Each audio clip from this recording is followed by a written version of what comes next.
welcome to this very last event of this Thanatic workshop. We're very happy to have you here. We do hope that you are having was a productive and meaningful workshop for all of you.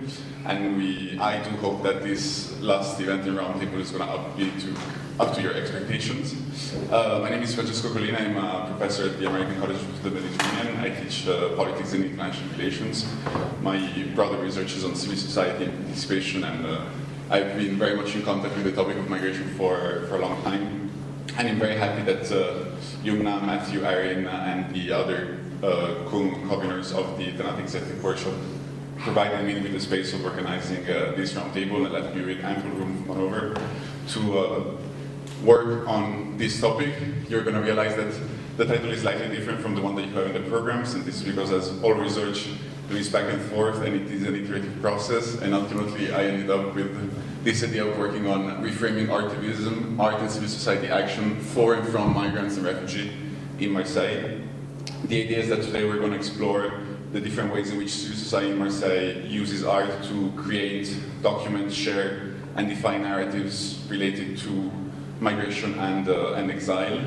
The reason why I wanted to change this focus and move away from the simple legal assistance, which is very important, but there is also a lot beyond that, is to focus a bit on the reflective element. The reflective element of civil society and art and migration. And this is a painting, for example, that really speaks to me to that. It's by a migrant named Khadija, presented in an exhibition from La CIMAD, which is a very famous association in France working on legal assistance to asylum seekers.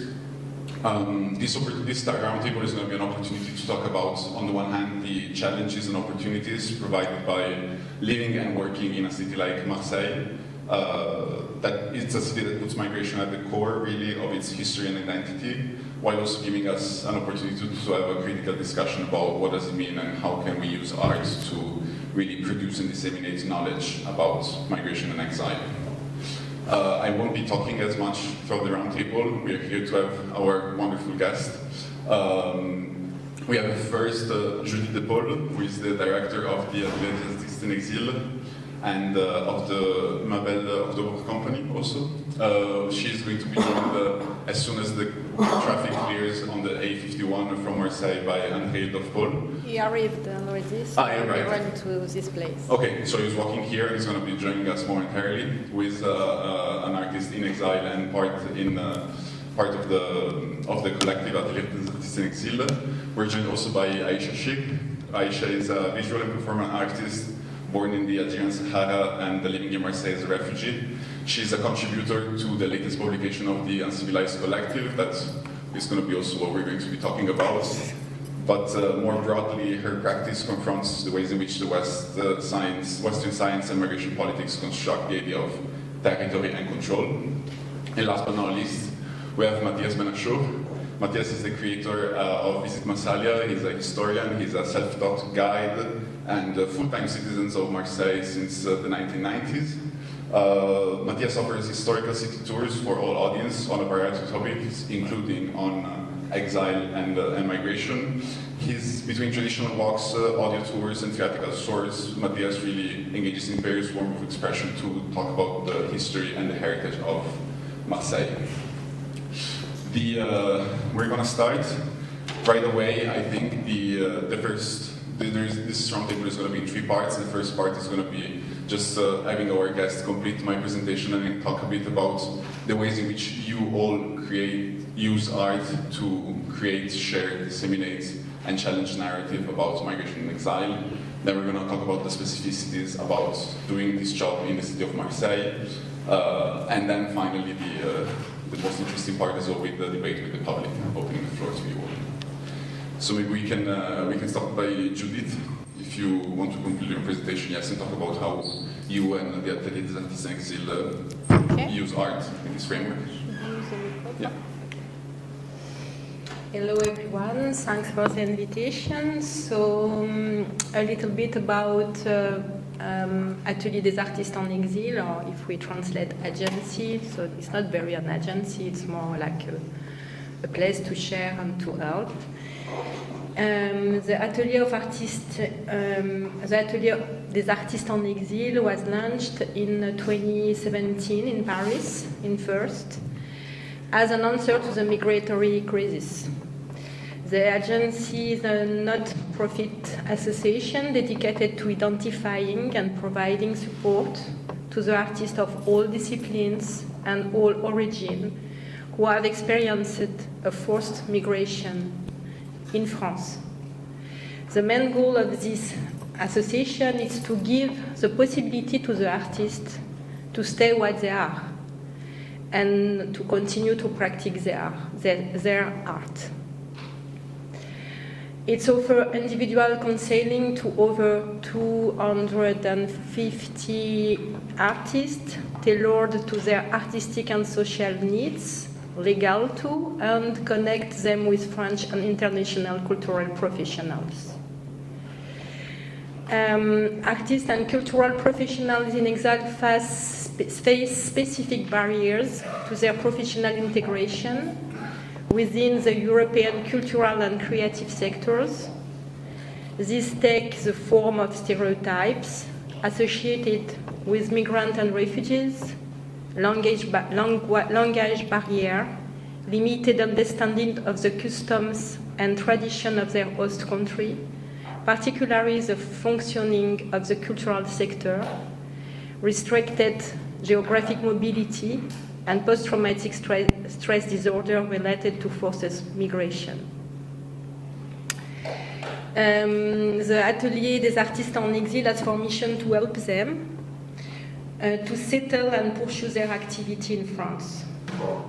To do this, the Atelier des Artistes en Exil provides safe and democratic spaces for creation and exchange, along with social and legal support and professional resources to help them regain their dignity and individuals and exercise their freedom of artistic creation and expression.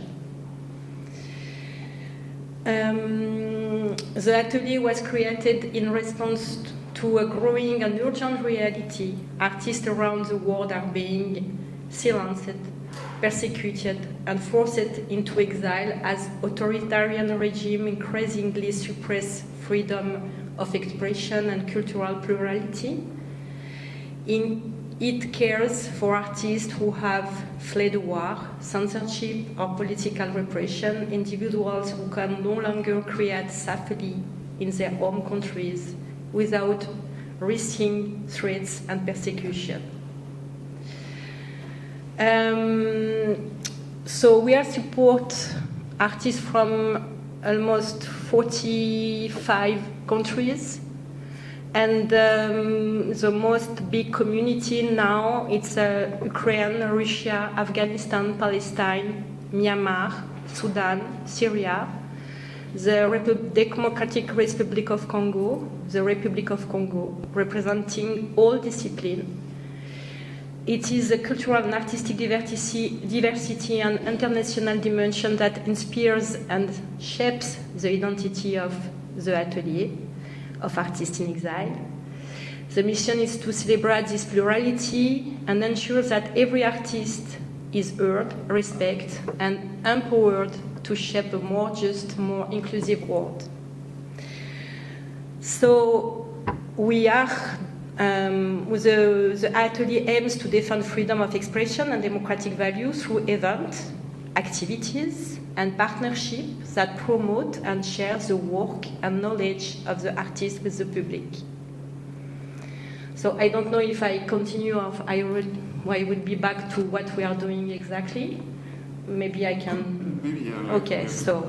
Especially if André is not here. So, among the key cultural and artistic events organized by the Atelier of Artists in Exile are a multidisciplinary festival entitled Vision d'Exil, showcasing works by artists in exile or those affected by exile. Party en Exile, it's like it's a game with words. Musical and festive evenings, exhibition, open studio days that offer moments of exchange between artists and the public, as well as film clubs and poetry nights. The Atelier of Artists in Exile also organizes events on request. In parallel, we develop art and cultural education partnerships with schools, universities, cultural institutions, associations specializing in the support of migrants, local authorities, the prison administration, regional health agency, with the aim of fostering connection between artists and all audiences and promoting meaningful cultural transmission. The Atelier of Artists in Exile pays special attention to migrant audience, newcomers, unaccompanied minors, integration class for migrant kids, and encourage peer-to-peer mediation. Thank you, Judith. Bidisha? Thank you. Hello, everyone. Thank you, Francisco, for the invitation. So I'm Aisha. I'm actually an artist and also a student in art school, Beaux-Arts de Nîmes. I'm a part of a collective called Uncivilized Collective. Actually, I'm not an active member, but I'm part of this collective, which is founded by people and artists from the Global South, mainly Global South from the African continent. The idea of the name was like, it was a way to appropriate the word of uncivilized and the question the notion of civilization, what is civilization, and also as artists from the Global South in exile contexts, which has a lot this idea of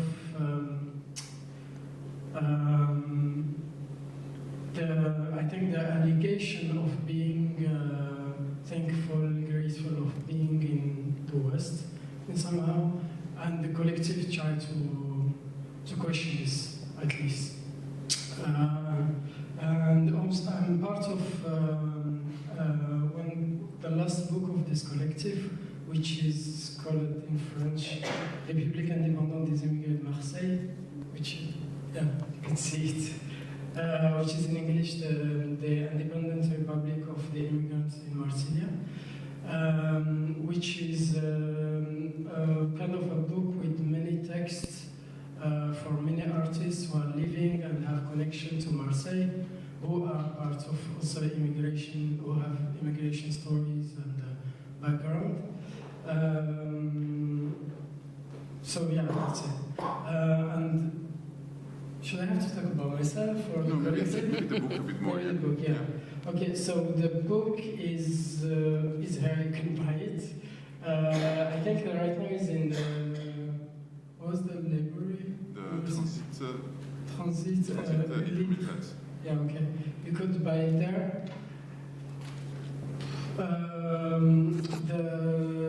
I think I'm more comfortable if there is question more about this. I think I don't know what to say exactly. No, just about what was the logic behind the development of the book? Yeah. Okay. Yeah. So thank you. So the person behind this book is Aix-en-Provence, who had this idea. She said that she was talking about the book, saying that one day she went to a library and found a book. I don't remember the name of the book exactly. It is Marseille pour les Marseillais, something like this, an English book. And she was aiming to find inside the book narrative about relationship to Marseille from migration background, people from different communities, and then she found that the main people who contribute to this book is mainly, let's say, people from the dominant class, mainly white men, let's say. And then she was questioning this by saying that her experience in Marseille wasn't in that book. It was a common feeling that we had, like many people who have this experience of migration of minorities in Marseille, which is like the representativity of the bibliography, the books, the artwork about the city doesn't connect to the reality, to people living there, at least for many people, maybe no. And also there's this idea of this open call asking many artists, writers, poets who have this migration experience to contribute to this book. So that's how I ended up sending a text in this, contributing to this book. Thank you. Thank you. Thank you. Thank you, Aisha. And maybe I can just also have the book circulate. If you're having a tour of Marseille tomorrow, we're gonna give you the addresses for the libraries where you can get them if you want. And last but not least, Matthias, on your experience on using art to create shared-defy narratives about migration. Thank you. Thank you for inviting me again. Hello, everybody. I'm Matthias Benachour. I'm 33 years old, and it's been 7 years that I work as a tour guide in the city. I was born in Marseille.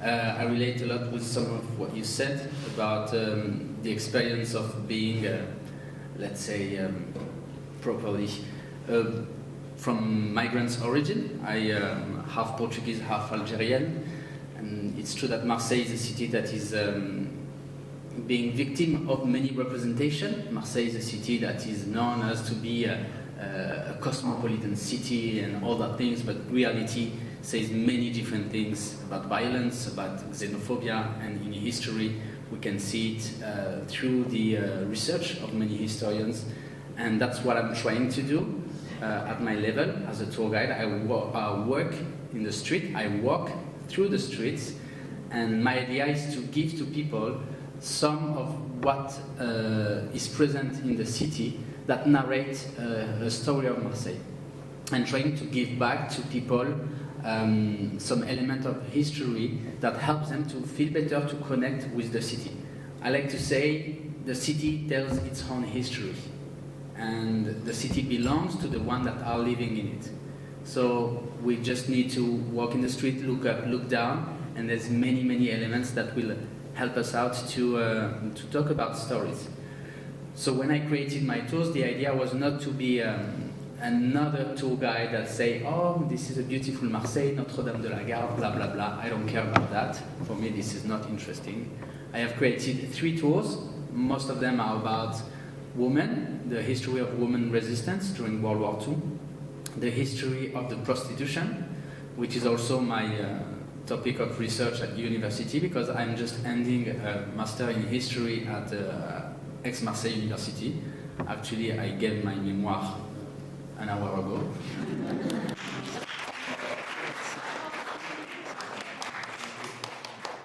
So, and I tried to, to be out of this scientific and academic world, because yes, we do have plenty of research, we do have plenty of elements that tells the reality of the history of places, but it's way more difficult to have it in the street, and it's very difficult to make it accessible for everybody.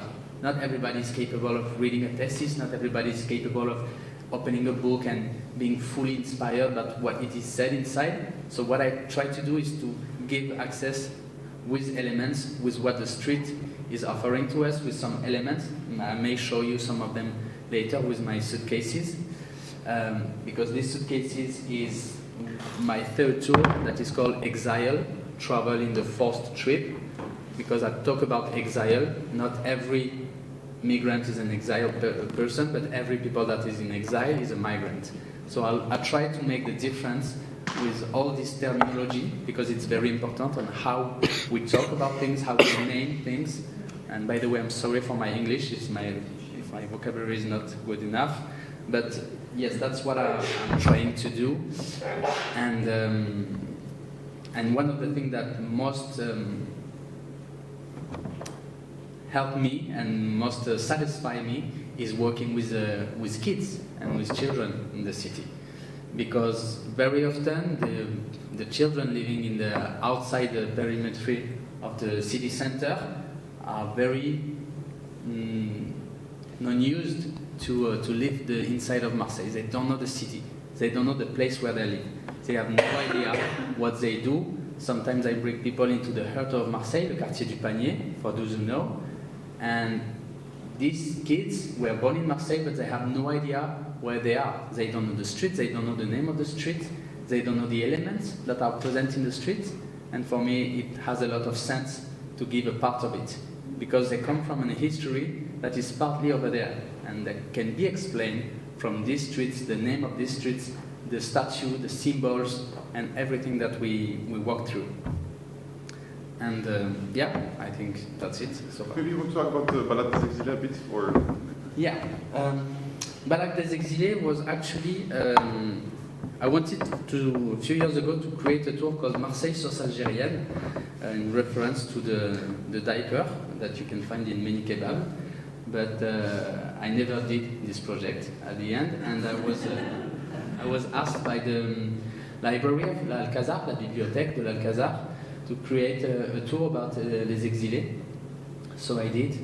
And this tour is my most recent one, and I decided to add historical research, scientific and academic research about history of the exile, but also literature. And I tried to combine all these, taking out from the street elements that can give me possibility to talk about people in exile, people running away from World War II, but also I talk about colonial history and one type of exile that is not very much mentioned in history, which is what we call les exilés de l'intérieur, the inside exiled.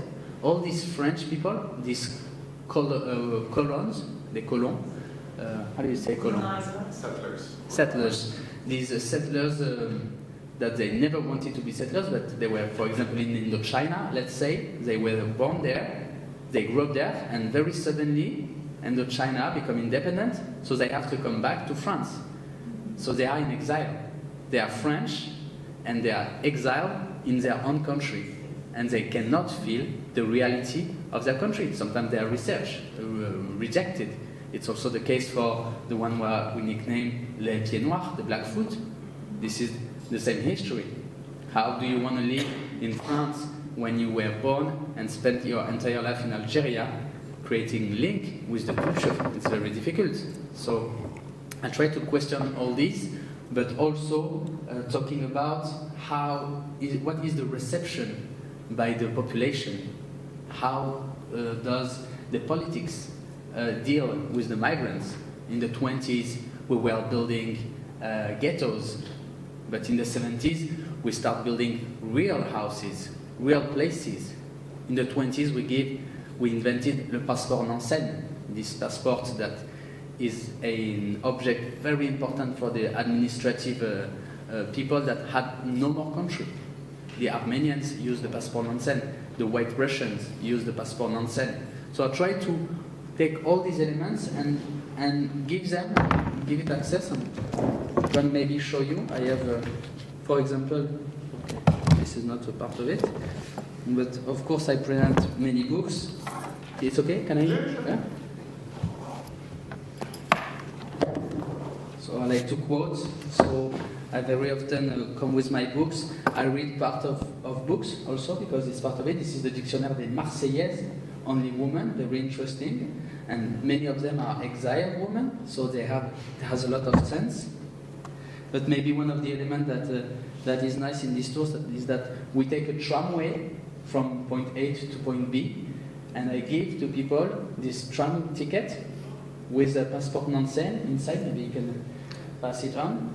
And this passeport n'enseigne is the representation of the trip of the Armenians from Syria to France in the boat called Le Tourville that landed in Marseille in 1923. And I try to, bring people in the streets and make them live some type of travel. And so that's what I do.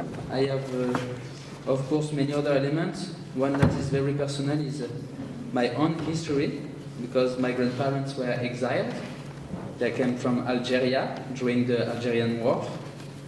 My grandfather, after being tortured, decided to run away. So he arrived in Marseille, but he never lived the reality. So it's also a way for me to give a tribute to my family, my mother, that is in the belly of my grandmother in this picture. and my grandparents here. So all these elements help me in the streets to mention some of the history of the exile, and I have I use sound and I use music that sometimes I put on for people to walk in the street and relate differently than just being, like I said, the thing I don't want to be, just another tour guide that say, oh, look at this represents that or that. No, I just try to take out some stories that are deeper, sometimes than none, to people. You are, of course, welcome to come and check out the elements that are used, that are my tools. Very often they are books, but voilà, je sais pas. No, it's bon? great. Yeah, It's yeah. good? Yeah, perfect. Yeah. Merci. Thank you. I want to also welcome André that managed to join us for Marseille. Thank you very much. Thank you. Sorry for late, but it was like some problems with transport in Marseille, but we're in the sud, and it's always like this, so 30 minutes, I hope. Thank you, and désolé. It's perfect, no worries. Maybe just briefly introducing yourself and maybe your perspective or your work in that with artist Exile, just really briefly before moving on. Okay. Okay, my name is Andrei Devopol. I'm from Ukraine. I'm living in France around 2 years and in Exile around 3 years and maybe more. So in Marseille, in Atelier Artists in Exile, I'm from 2023. And now we are working in Marseille with the artists in our atelier, in our ancienne école, because it's ancienne école. We do a lot of stuff, events, and it's very good because we really have studios there and we can work. Me, for example, I'm réalisateur, I'm artist, like all artists, and always think that all mediums is very transitional. So one day I'm artist like in music, second day I'm artist like in peinture, and etc. etc. And that's all, yes, for briefly. It's okay. Couldn't ask for brief. Very effective. Very effective indeed. Very effective indeed. The second question, and the reason why we wanted to bring the civil society actors and activists and artists working in Marseille is to start or dig a little deeper in some of the things that have already been said. This idea of the specificities, the opportunities and challenges of working in Marseille, a city that indeed puts migration and exile at the core of its founding myth. Maybe you know the story of Partisan gypsies, these two, the founding union of Marseille, the cosmopolitanism that nurtures the energy of Marseille, the beautiful Café in the Panier, but indeed there is also another story, another element to the city. Marseille has been the capital of welcoming, of accueil, but also the capital of racism in France. So there is a lot of tension in the cities. And so my question for the panelists here is, indeed, what are the opportunities and challenges of working and living in a city like Marseille, and specifically using art to engage with the different publics that you engage? I can start and you complete. So yes, for the school is the place we have in Marseille. It's like in Vauban, and for us it's like a very challenge to create something with the public around, and especially for the kids.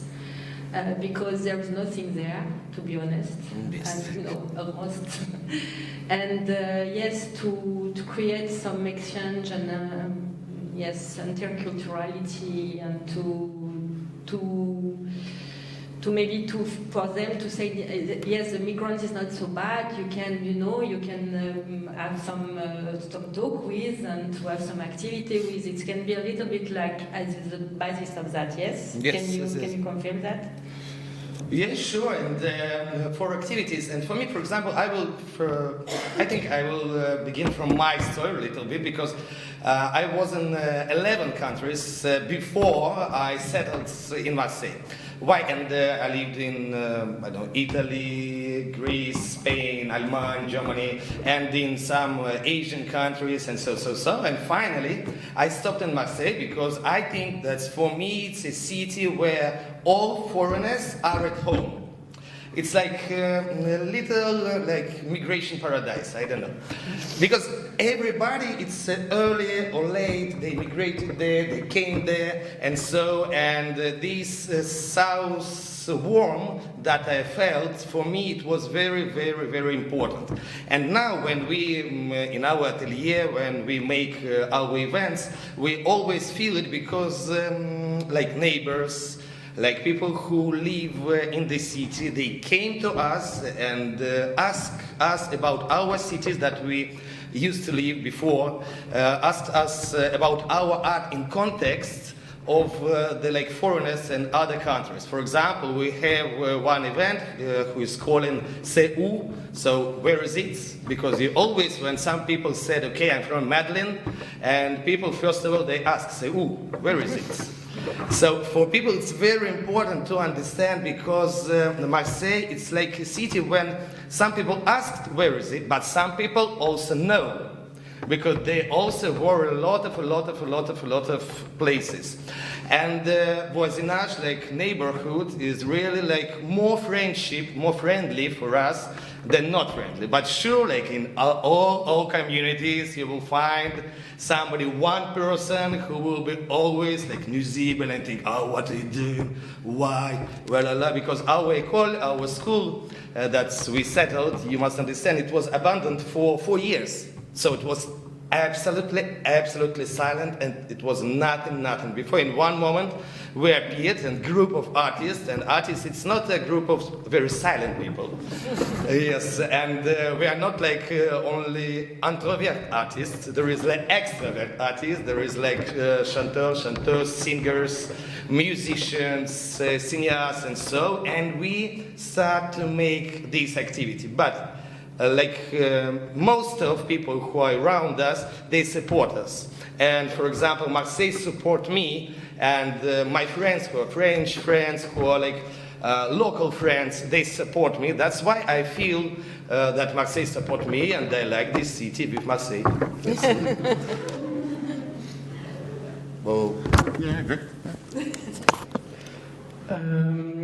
For me, I could say that my experience of Marseille in terms of art and art practice was purely community experience. Yeah, I think for now I didn't have access, maybe yet, to art institution that much. So my main experience too is within the community. I've been quite active since 8 years. I've been in France and in Marseille. Within the community, mainly migrant and migrant communities. So my experience is mainly like this, and I think it helps me a lot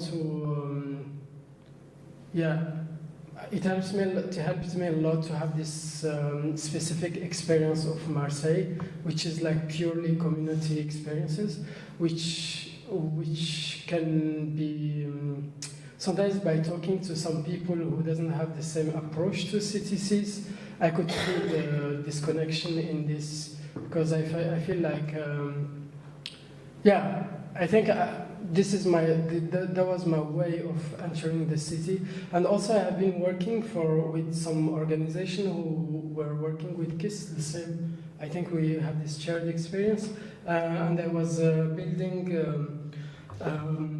workshops around science and art, and I think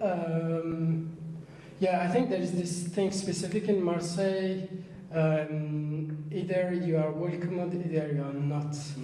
At least you could feel you are welcomed, and it's kind of. Yeah, I think it comes from also the codes, the way of acting, behaving, the way of talking, the way of having the approach to people also.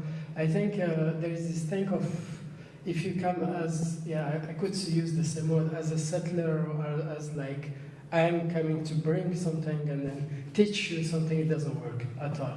And I could feel it. And also there is the language. I speak many minor non-European languages, so I could easily get in contact with people, especially kids also.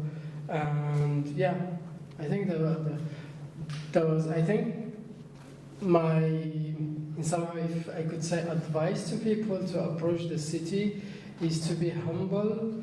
There's this idea of humble, and also maybe try to not relate in the same experiences having in other cities, at least in European cities. And also I came from like non-global South background. I've been living for like 23 years in the South. So I felt by being in Marseille, I have been experiencing other cities in Europe. The specificity of Marseille is like having this like, I think it's something we can explain it, but this way of connection of people, which is like not super Western, yeah. Yeah, I relate to some of the things you say, some of the big challenge that we have when we work with people, we work in the street. I like to say this Marseille is my office. I do not have an office, I have the city as an office. And we face many challenges. We face the city, the noise of the city, the sounds, the look from other people when you are engaged into some specific topics like the history of migration or exile. You know for sure that sometimes people can not be really happy about it, but most of the time, and in 100% of my case, personally, when I propose such a tour about exile or prostitution, I know that the people that are coming to me, they are interested in this topic. So there is no huge debate. But I've been working in a museum, in the Museum, and a few years ago there were an exhibition called Made in Algeria. And in this exhibition, Made in Algeria, was very interesting. It was the history of colonization of Algeria through cartography. That was absolutely amazing. And it was a place of huge debate and a lot of tension. And these are the challenges that you can face sometimes when you want to tell some story using arts or in such spaces like museum, but also in the streets. Sometimes you are facing people that disagree with you when you talk about the history of migration and the exile of the Pieds Noirs, the Blackfoot of Algeria. Sometimes you have a descendant of them and they are not really happy or they do not really agree.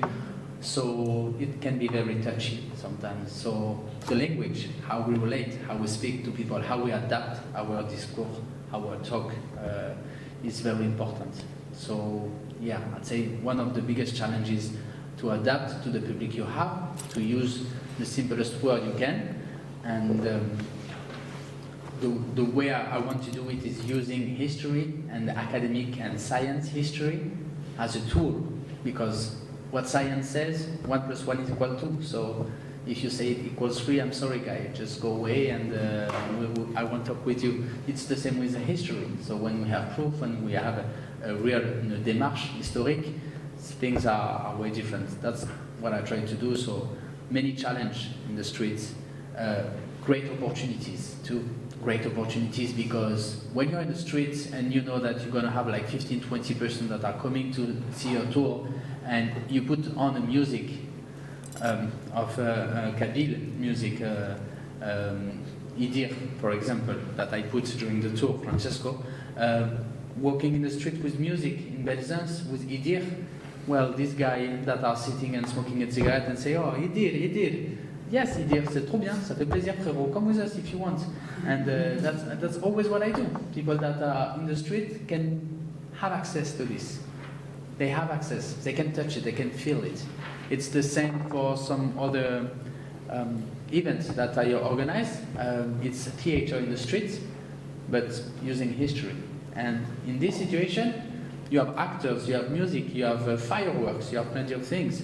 So you touch the public that wants to come, but also the others. And this is a great opportunity to give access and give a speech, give some history. Oh, I didn't know that street was named like this before, and that this is the expression of all the Italian workers that sweating a lot for their work, and that so plenty of this history are very accessible. So yeah, many opportunities and big challenges too. I think it's the same for everybody, for every type of job, for every things we have. Voilà, that's what I say. I have other questions ready for our panelists, but since I can enjoy their company in Marseille when I want, I was thinking more about opening this more to the public already and enabling you to ask as many questions and maybe more questions than you yourself. So maybe, I don't know if someone has already any questions, maybe I go ahead. Yeah.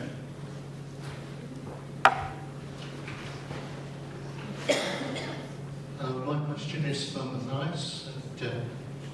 I love the idea of your tours. I conduct tours myself in my city around race and racial heritage and slavery, etc.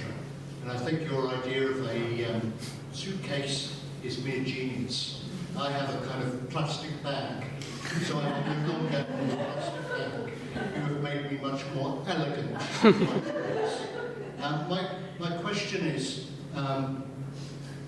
what is your relationship, or the relationship of these tours, to tourist information, to the city government? Because mine started as guerrilla tours, and now we have a written tour which I have written, and which is in the tourist information. So they go in there and they give them a map, but the map is of an alternate. So it's very exciting, and it also is online. So there is a sense in which, over years we've managed to do that. I wonder where you are with that kind of... With some administrations and for some institutions. I work with the public library. The picture that you saw earlier, it was with the regional archives of departmental, sorry.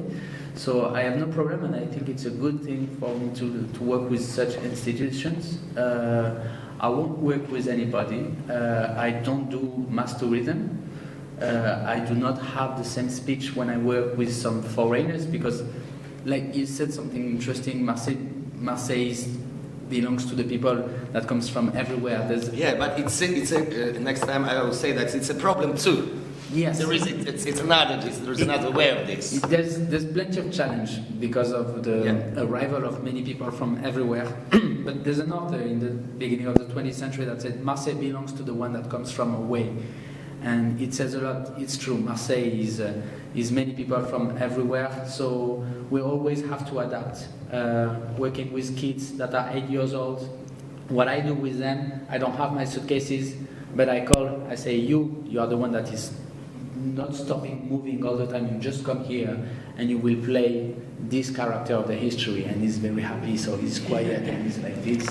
And I try to always adapt, and when I work with foreigners, I give more basic information, of course.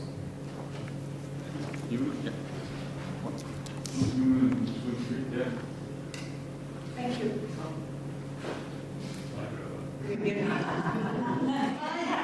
Do you hear me? Yeah. Thank you so much for coming. Laugh. Laugh again. I just, for the students here and for the people who do not know Marseille, I would like... Microphone. It's dead, but do you hear me?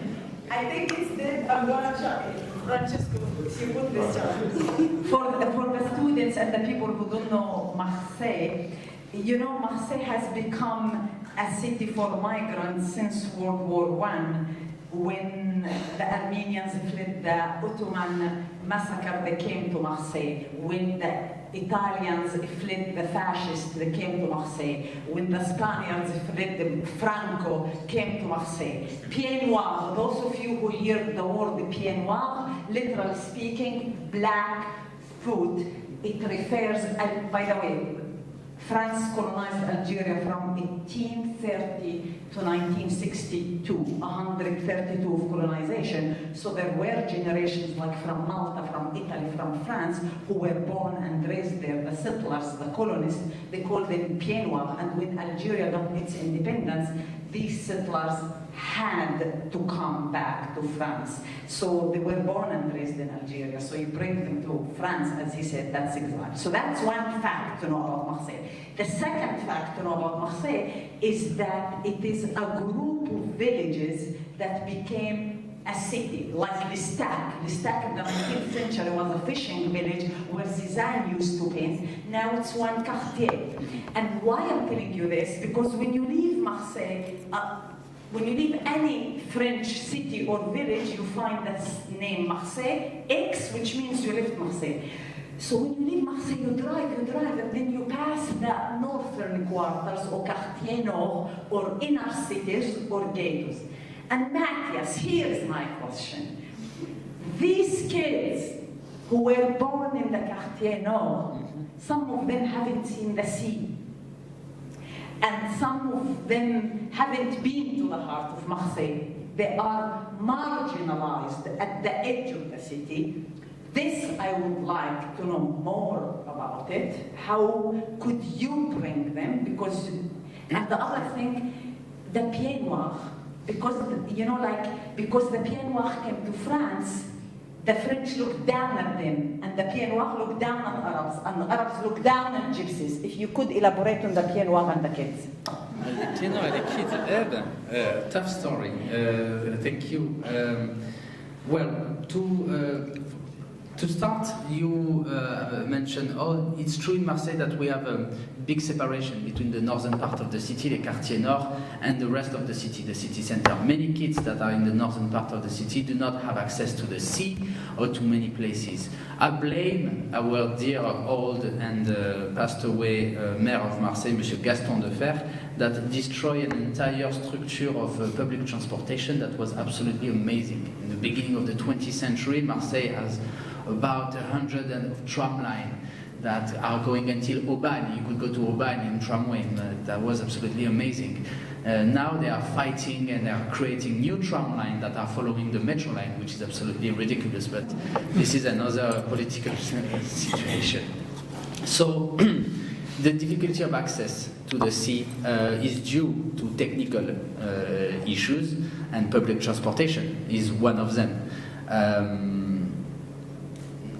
Now, about Pieds Noirs, the generation of Blackfoot now are mainly the age of my mom, I would say. She was born in 57, and nowadays I would be around 60, between 60 and 70. It's difficult. It's still they can still have tension. You have a grandfather of a friend of mine that is Jewish, and he was part of the OAS, which is a criminal organization that was fighting for making Algeria to remain a French department, and that participated to killing and the terrorist attack. And the consulate of Algeria was bombed. I don't remember if it was in the 70s, I think, or maybe later. I don't remember. So many issues all along the contemporary history of Marseille. Talk about cosmopolitan city. In the 1973, we have this event that we call Les Ratonnades. People went down in the street and they were just beating Arabic people. My mom is one of the victims in 1973. She was beaten in the street with high heels in the head. So it's part of it. So there's a lot of still tension. I think now it's going away a little bit because generations are getting older and history is passing over it. And new way of reading history. Some of my history teacher always said history is not a science of the past, but it's a science of the present and the future. It's the way we look at it today and we will look at it tomorrow that is important, and that says a lot. We talk about la guerre d'Algérie, the Algerian war, since the 90s only. We accepted the fact that it was a war. It was called les événements d'Algérie, the event, a way to minimize a lot, and so to cultivate the tension in between all the population from the different camps. I try to give this information when I do my tours. When I speak with my friend, which grandfather was part of the OAS, I try to explain to him, I try to share to him some of the recent research, and I can only do it in a small scale, because I'm one person doing my tours. Many other those tours. Maria, common friends that we have, also work about the colonial history in Marseille, and she presents what remains in the streets and that are the expression of the colonial power of France. Many symbols are present in the public spaces, and it leads to many debates. The recent books from Françoise Vergès, De la violence coloniale dans l'espace public, is probably one of the nice reference the past few years that is explaining this violence in public spaces. C'est bon? Yeah. You want to add something? Sure. Yeah, I think I like the idea of. I think Marseille is a good example as a city where there's different layers of reading the city. It depends in the languages that you speak, how do you look, your gender, your I think many parameters. And I think Marseille, I mean, I have been quite in many European cities, but Marseille is like super specific on this.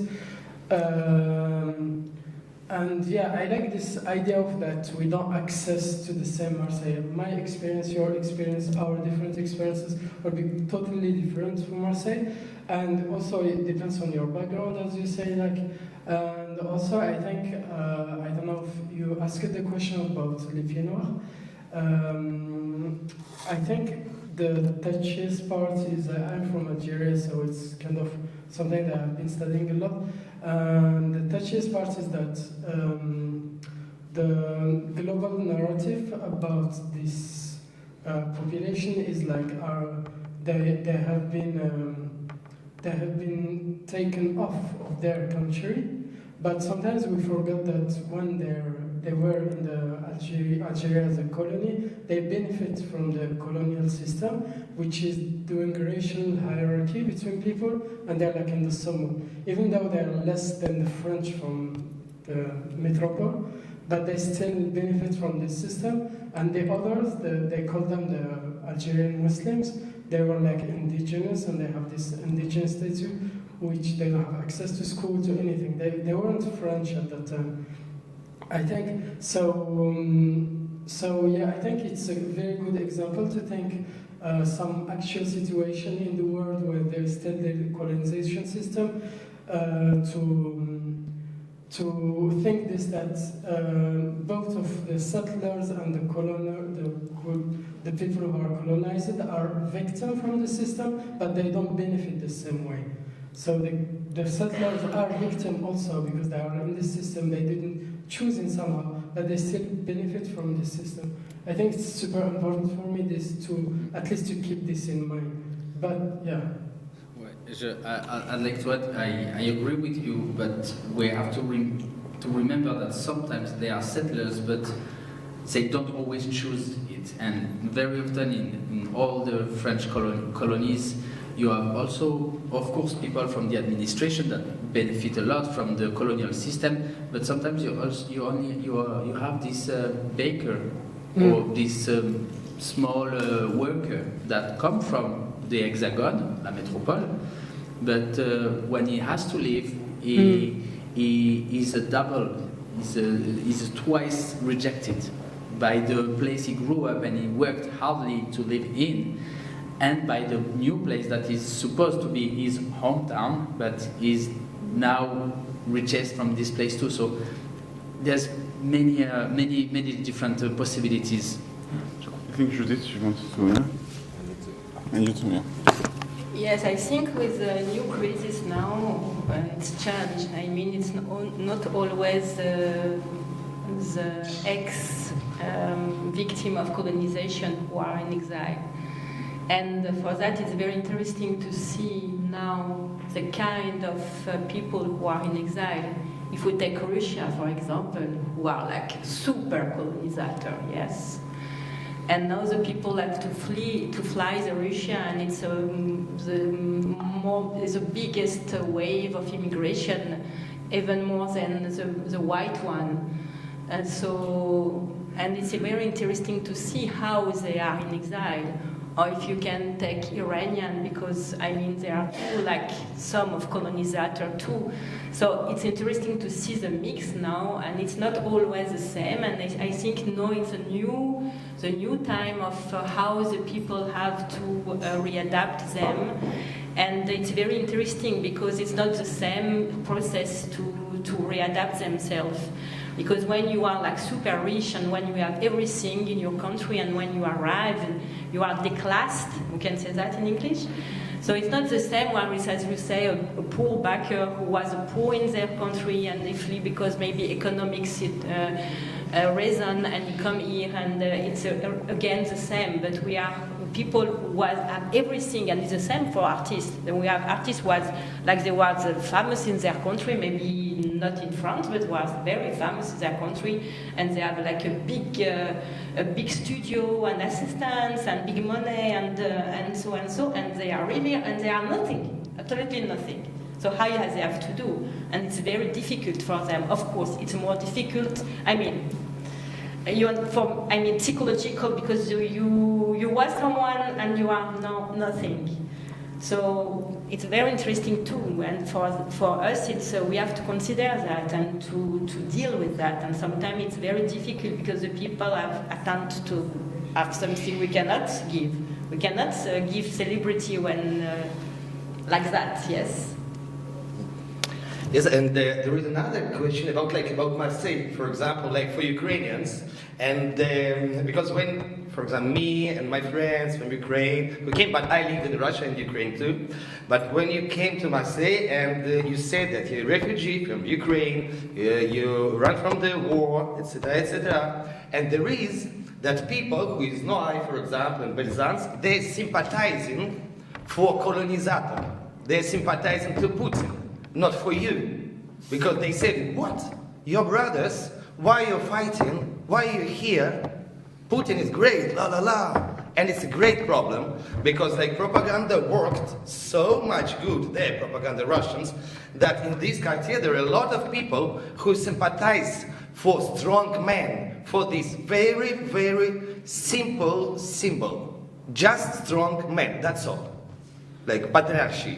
But there are a lot of people who don't they accept you and so, but when you try to speak and try to explain what happened, why it happened, and so they said, no. We know everything, blah, and it's good now, okay, now he deleted all the rights for LGBTQ, and we are agreeing with these people said to us. It's okay, and it will be time when Putin will win, and so. And it's very strange, because when I said, and I always said like this example, for example, with Algeria, just imagine one moment, like Macron will say one moment, okay, we change our decision, Algeria will be our colony again. It's the same, like, little bit. And people began to think a little bit to reflect just this, and it's very interesting. And another way, yes, about this exile, like Russian exile, an interesting situation that there are a lot of examples when Russian refugee, but not refugee, who is in exile, and Ukrainian here, okay, they not became friends, but it became like absolutely another situation because of language? Because of language, sure, but language in the same moment, it can be the moment that will separate. Because Ukrainians don't like to speak Russian. A lot of Ukrainians who refuse from Russian. And it's very funny because they began to speak in Ukrainian, for example, with the people who are absolutely not Slavic language. Who are not Russian or something else. But they became not friends, but they have the same problem. They say men, a problem of this. And they understand this, but also, I want to say, in Marseille maybe it became maybe a little bit more easy because this, like Judith said, that if you will be everything and became nothing, you meet the people who are in the same situation, because there is not only from Russia, because I have some people from Africa, from the same Iran, and so who was not celebrity but who was rich and so and became nothing. And in this group of people who became nothing, they began to work something. And the last one that I want to say, the artist, and I noticed now it's in our atelier, who just came, who was, for example, a little bit famous, they tried to make so big here. They tried to be so active, very, very, very, very much. And it's interesting, I think, too. Okay. Thank you, and I teach a whole class on colonialism. We could talk about this for hours, I think, but there were two questions here. They're still valid, yeah? Maybe we can group them. Thank you. I wanted to ask Aisha, if you don't mind, could you say a little bit about how your work as an artist has changed, if you think it has, since your arrival in Marseille? Thank you.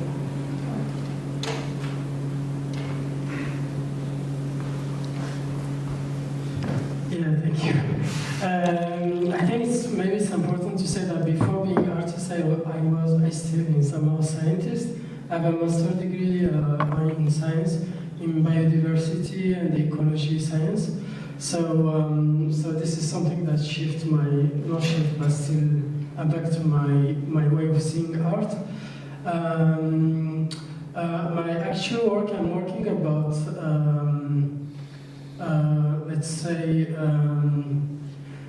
some scientific concepts that I have been studying and working when I was a scientist, like I was mainly in biodiversity, watching birds, watching like some species, and I was working in urban species like plants and animals in the city. And now I have been also in this, let's say, decolonial interracist collective. I have founded my own collective, talking about this, like thinking this question at least. So I found that Marseille was like a very good example. For example, right now I'm working about, let's say I'm questioning the question of territory in terms of how the territory have seen by scientists and by politics, who regulate immigration and decide which is the territory. And one of the main subjects is what we call the exotic invasive species. In science, there is this like some species that we decide that they are exotic and invasive also. Like I think one of the good examples is the parrot that we could see in the city. It's like the green parrot, and I like how the narrative is around this species as scientists, because there's this whole idea of this like they're like invasive and they're like harming the local biodiversity, and then let's do protocols to fight against them and kill them. Like there's a lot of protocol because there's this huge idea that scientists, I could say specifically scientists from the West in let's say in Europe, have this idea of that they're like the savior of the local biodiversity. Let's decide this, which I can understand because they think that there is disbalance in the ecosystem, and I try to do parallels with this idea of migration of people as humans. I think Marseille, I like this. For example, one of the good examples I like is I have been like working with Mariam. I did the tour with her. She was talking about the colonial exhibition that have been in Marseille. I don't remember, like during, was it? 1922. And within this colonial exhibition, they have been bringing many animals and the humans from the ancient colonies at that time, and to show the greatness of the French Empire at that time. And then I like this idea of, at that time, even now, we like bringing some exotic species and show them as individuals, but when it comes to some, not exactly the same, of course, they don't have the same capacity of moving, but some exotic species who came and established and start to spread, there is this moral panic about the territory, and I like doing the parallel with immigration. At that time, in the colonization time, they bring the people from different tribes from the colonization, the colonies at that time, and show them to the French people at that time, and now the same people, because there is a huge migration from this colony coming, and it creates this moral panic. I think this is, and Marseille is like a super good example, also in terms of species. I've been quite observing many species like plants and animals in the city, and also I like the idea of like what we decide that is ugly and not desirable. For example, the rats, the pigeons, and all the species that we will say like, no, we don't like them. Who decide that we don't like them? They're like ugly. And to the parallel with the humans also, we decide that this kind of body, we don't like it, and we accept this.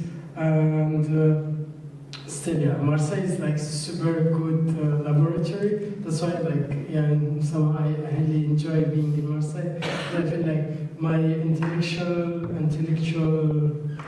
curiosity is like over time awakening. We have a question for you. Yes, sure. Thank you. My question is, do you have the possibility to engage not with individuals, migrant people, artists, but with migrant groups, and to work artistically with the whole group in the idea of integrating the group in a new city or in a new country? Have in mind an example from Italy in the 90s. There was an artists and architects group called Stalker, and they had this work with migrants at the time in Italy. It were a lot of Roms people coming, and Kurds coming from Kurdistan, and they had this artistic program to work with them and build some artistic realization with the community as a migrant community.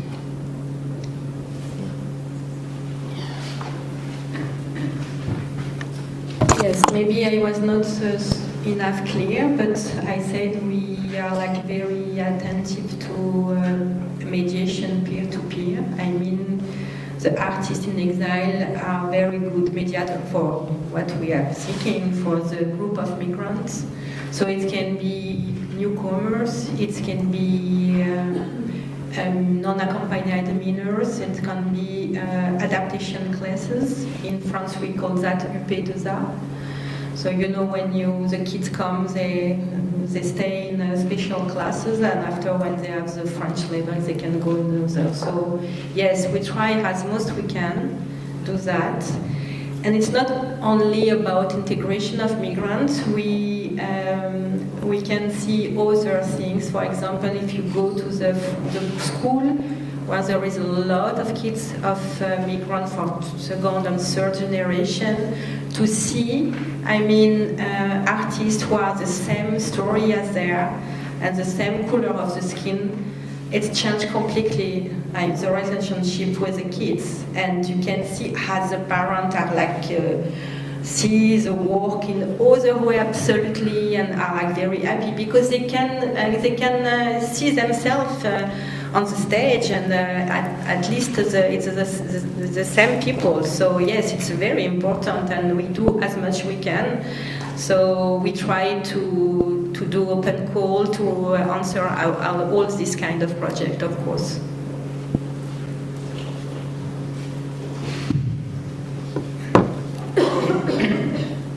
I don't know how to say this, but I want to say thank you for reminding the inequality system in Algeria. When my father as a kid arrived in France, it was the first time he was seeing white people cleaning the streets. And also thank you for reminding the complexity. In my family case, it was workers. And it's also hard to be on the wrong side of history. And I think, yeah, all my commitment and empathy towards today's exiles really stems from this story. And I always heard talking about French as foreigners. So it's really weird. Thank you both of you, because yeah, it's kind of coming out.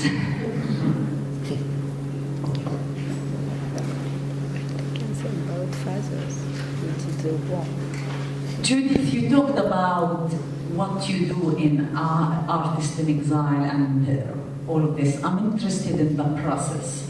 if I'm an artist arriving in France from Sudan, for example, how do I know about you, or how do you know about me? So I'm interested in the process, how do the artists get to you, or how do you get to the artist? And the other part of the question for everyone, you started your presentation with a poster about Porte Ouverte, or open house, which took place in May. And my... Quand même, merci Judith.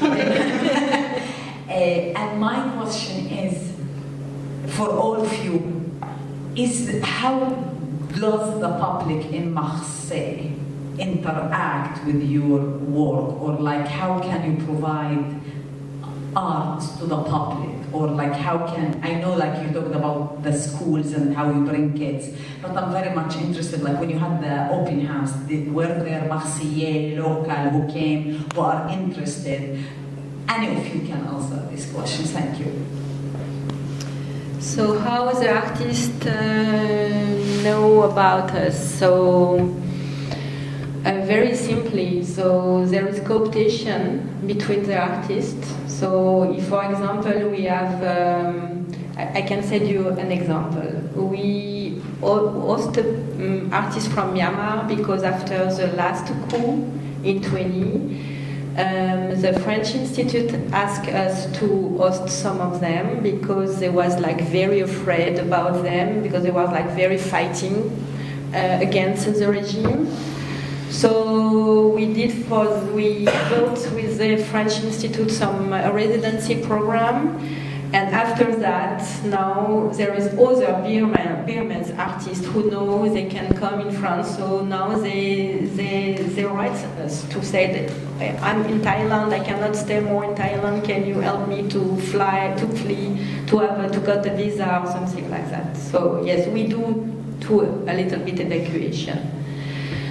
And so the competition is like that. It's through the, of course, the social network. So, for example, when we start to help some communities, can be around the world in 2 days, like through Telegram channel or something like that. And after now, when you go to the special place for the migrant, I mean, if you go to even to the OFI, to the FTDA, or to CADA, or to Emmaüs, or to, if they heard artists, they would say, there is this association to care about the artist. So it's very simple. So we don't looking for. And after about how to interact with the public and open doors, so there is open doors, and we try to enter in the institution, because it's important to be inside the institution. So the main goal is to inherit all the system slowly to be there and there and there and there and there and there. And I think if you can go back to see back what we did from 8 years. I mean, Artists in Exile, no, it's like a label. And 8 years ago, and we said Artists in Exile, people say, what? Artists in Exile, what is it? What means? So yes, and now there is a lot of programs. So yes, it's like communication and And I think now in Marseille, because really it became like a brand, like label, like mark in France, and especially in Marseille, I think, because we are not so much artists here in Marseille, I mean, but all of us know each other and we are in network, and there are not so much artists in Marseille in general.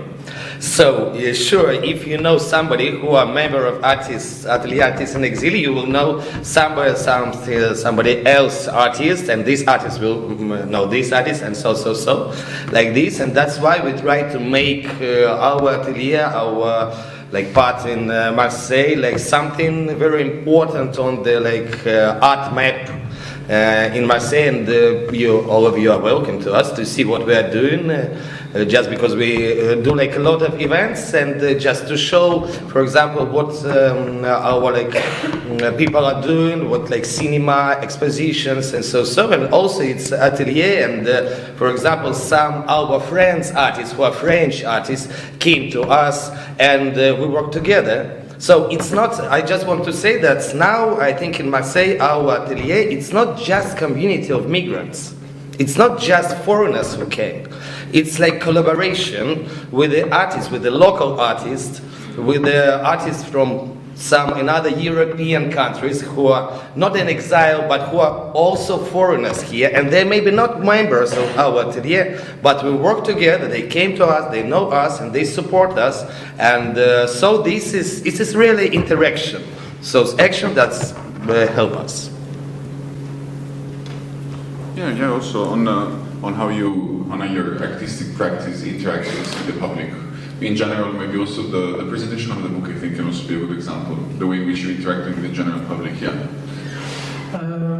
I think it's the same. Yeah. As I said, I'm not actively part of the collective. I've been in this book, like I participated, but I was quite friend with the founder. I think it's mainly community work. They have been mainly active in many. Marseille is super community city, so you know people or you don't know, and it doesn't mean like you know high-grade people, just people from the same. Because you talk and then you meet in a party or an event, so I think they have been quite doing many workshops in many community spaces. There are like quite a lot of art community spaces. I think it's also a question what do you define as artistic? I think this is super important. Yeah, there are like many party event spaces in Marseille. That's a party or bars or things who could like their artistic spaces, and then the Incivilized Collective is quite active in this thing. And also there are many artists who are like same as me, either student or studied, and then they're like in Atelier de la Ville, and they try to do sharing spaces and then try to organize. And some artists organizing events in their flat. They're like super precarious artists, but they still, I think that there is strong feeling of the community and then helping people, even though we don't have the money or the support, we try to help each other. And in my perspective, it's this is strong things in the immigration and exile experience, where we know that if we don't have money, we don't have institution, we don't have support, the thing that can help us is like the social capital, somehow, like trying to build connection and then try to help each other on this. For example, Civilized, they organize an event where it's kind of open studio. They bring an artist and then they show their art, and there are like many other people. It's open. Try to comment their art, and then they try to do it. And they are kind of struggling in terms of financial, in terms of money. Like they did an open call. I applied, by the way, with the video, and they have been like, I think it has been like 1 year, but they couldn't do the exhibition for now because they don't have money. And also they try to support artists, pay the artists, not do only this. So yeah, if you know some support or some ways to support, I think they're like open. For me, relating with people, I'm terrible in communication. I'm really bad on social network. I mean, so. Oui, c'est vrai. Oui, in marketing, in social network, I'm very bad, and it's difficult for me, was very difficult at the beginning to get in touch with people and to be able to organize my tours and fill them entirely. I started with 1 or 2 person at the beginning. Now I'm working nice because I asked my partner to get the Instagram for me. So It's very helpful. I was born in Marseille. I know a lot of people in the city. So in my context, me personally, le bouche à oreille, how do you say bouche à oreille? Huh? Word mouth? Word to mouth? Thank you. Whatever. Voilà. It works very nice. It was perfectly for me. So being part of this event here, some of you never heard maybe about my tours. Now you do. The archives, I've been working the last months. I have done 3 tours with the archives. 100 people came to my tours. Who are your audience? It's tourists or locals? Locals. Alors, I mainly work with locals, and this is what I like. I want to give back the history of the city to the locals. I want to share it. But I work a lot with people that are foreigners too. I work with a US company, and I receive high schools every year in Marseille, and I have created a program about the relationship between Marseille and the Mediterranean world. And every year I receive between 5 or 6 high schools for 1 week, and I have created many activities, cultural activities, to share some of Marseille. This is one of my public, but Marseillais schools, that's for me, it's the best. Working with the kids, the 8 years old, that's for me the thing that carry most sense to talk about Marseille, to give them back the city they live in. So how come we don't have a tour book review? So at the end of the table round, you can come to see me, and I will give you all the information for the further tours. I organize tours in November for if you're interested. Je crois qu'il y a une dame au fond qui. I think we have maybe one question, maybe 2 if you're. I'm writing a thesis on empathy in cultural context, specifically the sociological concept of in-group, out-group empathy, in-group being groupe d'appartenance, out-group being personne dite autrui. So when I hear you talk about empathy shown towards immigrants versus the empathy shown towards essentially the people who oppress them and cause them to become migrants, to cause them to become exiled, I'm curious about what are some of the examples you've seen of the ways empathy is shown or a lack of empathy is shown towards migrants. Maybe you need to translate that.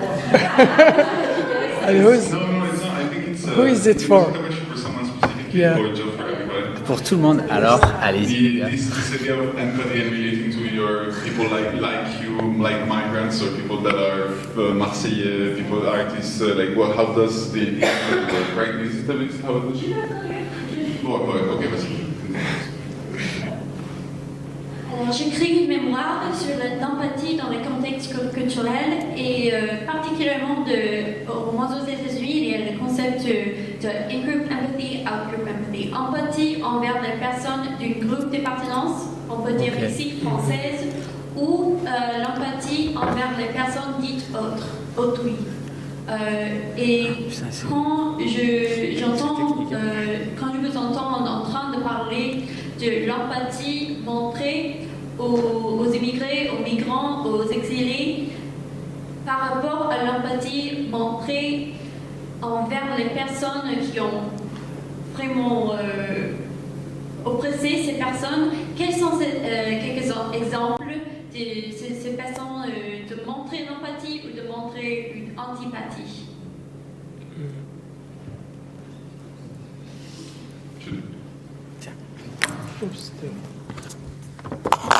I want to add a level. I mean, the artist, it's like it's not a common migrant. An artist is a good migrant for a lot of people. So it changes the game. I mean, for a lot of people, the cook and the artist are good migrants because we can share art and we can share food. It's almost like that.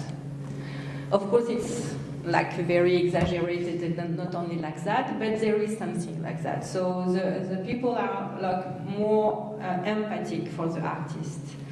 and it's a good, and we have to use art to maybe to give some message, very politic message about what is going on and what is mean I think be in exile. So for me, but we should know that. So for me, it's yes, there is another level. So artist is not a common migrant. But I just want to give you one example that's absolutely different than you said. Because I was like refused for the apartment, but I lived in this apartment, and in one moment it was some incident, no, but non pajgar. But it was something happened downstairs when it was just one. It was a door who was damaged, and so and it was a proprietress of all the building, and because I rented from another people, comme ça. And she met me and she said, "Oh, but you're not French." I said, "I'm Ukrainian."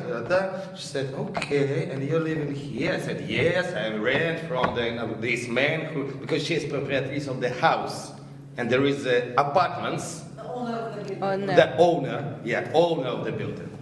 And after she said, "Okay, you're Ukrainian." Okay. And after I said, "And what do you do?" "I'm artist." And she said, what a combo.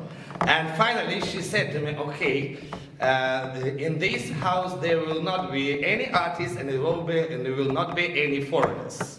So sometimes it's not working so good. So just example. No, but for economic reason, an artist, migrant artist, it's a worst. Yes.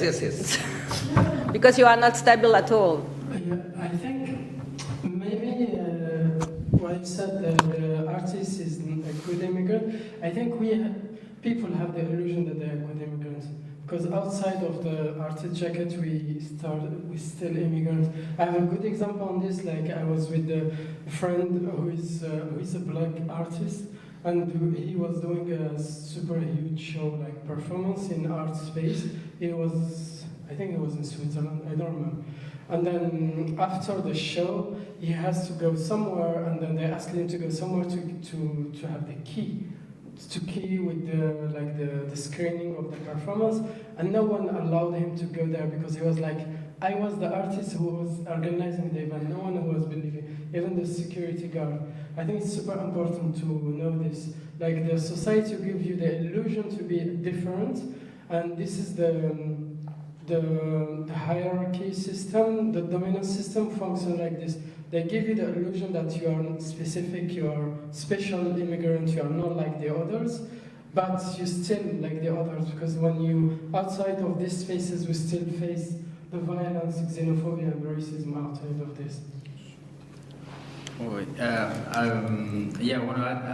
I don't share fully your thoughts about having, the good artist as the artist as a good migrant.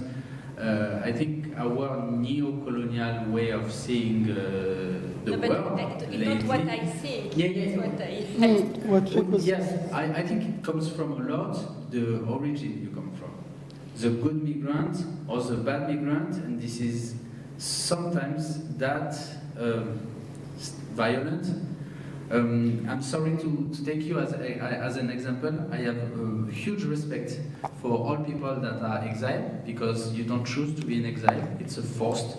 You are sent on the road. So the way we related to people coming from Ukraine when the war started in Ukraine is completely different than any other type of migration. People that left Iran or Afghanistan or Syria, when they arrived in France, they were not considered the same way as people Ukrainian when you arrived. So in this way, I think we keep having a Western way of looking at migrants. And the only use of the word migrants is already a way to look down at people. We talk about migrants and we talk about des expatriés. But this means the same thing. There's this idea of movement from one place to another. So having a good and a bad bad migrant? I don't know if. I will give a very legal example. So I'm totally agree with you, and I mean the immigration law is very racist, and of course for the visas for the Ukrainian, for example, it's not the same absolutely. I'm super okay with that, and even there is some hierarchy between Syrian and Sudanese and so on. So it's like you can do an order of who are more like better hosted than others. But what is very interesting, and we work with that because in Atelier we try to find all the possibility to help. For example, if you take the artists from Democratic Republic of Congo, sorry for the people for the Congolese are very racist in France, you can play with a specific how you say that, resolution from the court in CNDA, it's a Court of National Court of Asylum. If the artist is involved against the regime, he will win and he will get asylum because he's an artist. So in this case, you have like something more than the other people, and of course it's connected with freedom of expression. And when the court, because the court, and we guess the court is working well, she can have this kind of topic and to say yes, it's like very vulnerable public, so we should help them. Thank you very much. Thank you, everybody. Thank you. It was a very provocative question and another question that I think we could have spent a lot of time in discussing, but our time is over. I would like you to join me in a big round of applause for our thank you, Judith and Thanatic, Aisha and Matthias. Very nice. And I think I'm going to leave the word to you for the closing remarks, maybe, or no? All organizers, conveners, please proceed to the gate. We are taking off.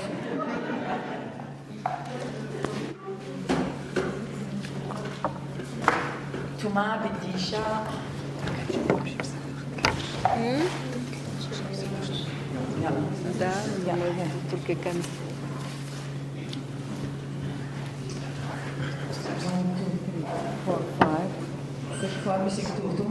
Tuma, we are not going to forget you this time.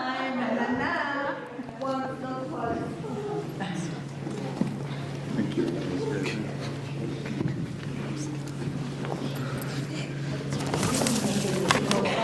Okay, you know, after 2 days, from 8 in the morning to 6 in the evening, you have so much to reflect, and we are going to be very brief and quick with the closing remarks.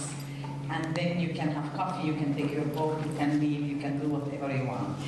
But a few remarks. First of all, the American College of the Mediterranean, ACM, had a great pleasure and honor to host you, welcome you, and host the Thanatic Ethics Workshop number 5 on art and representation of Exile.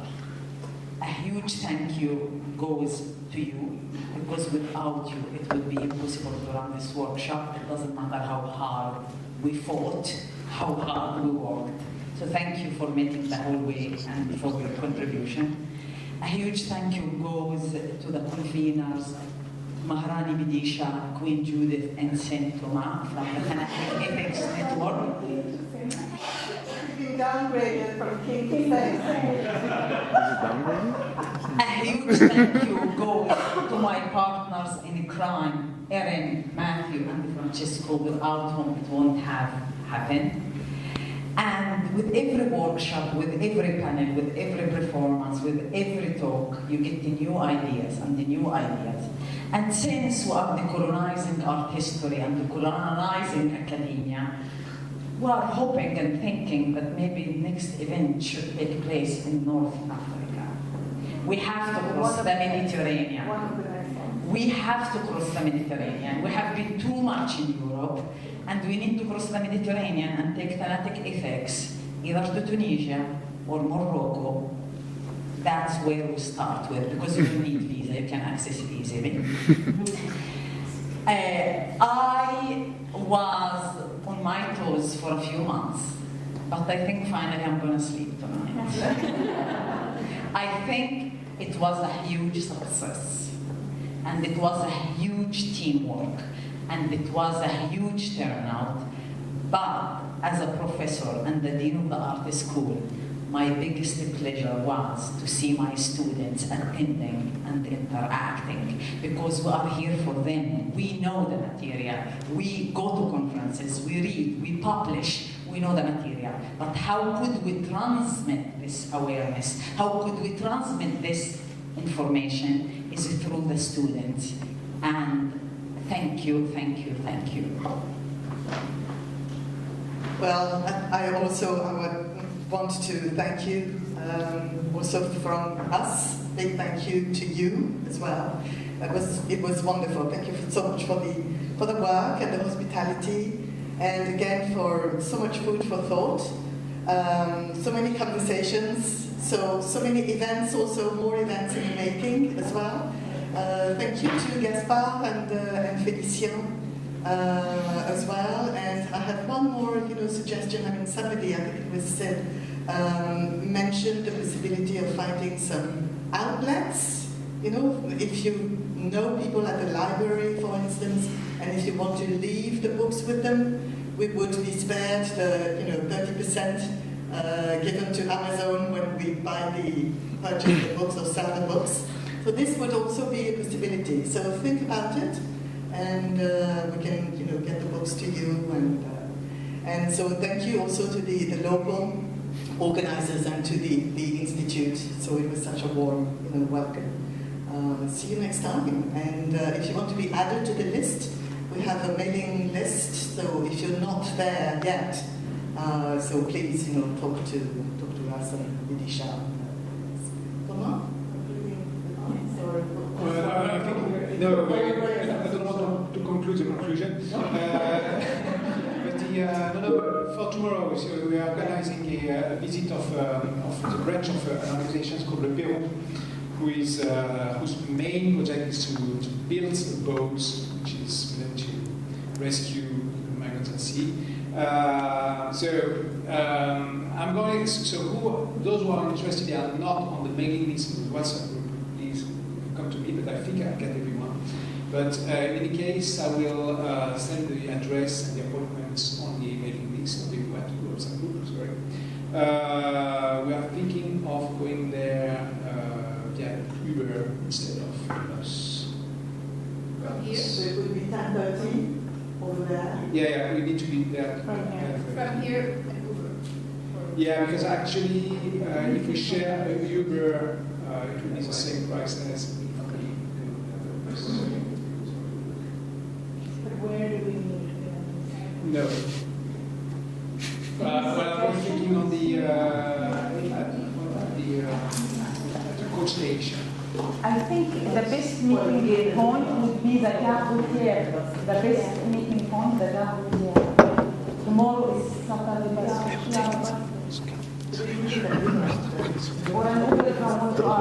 Just a list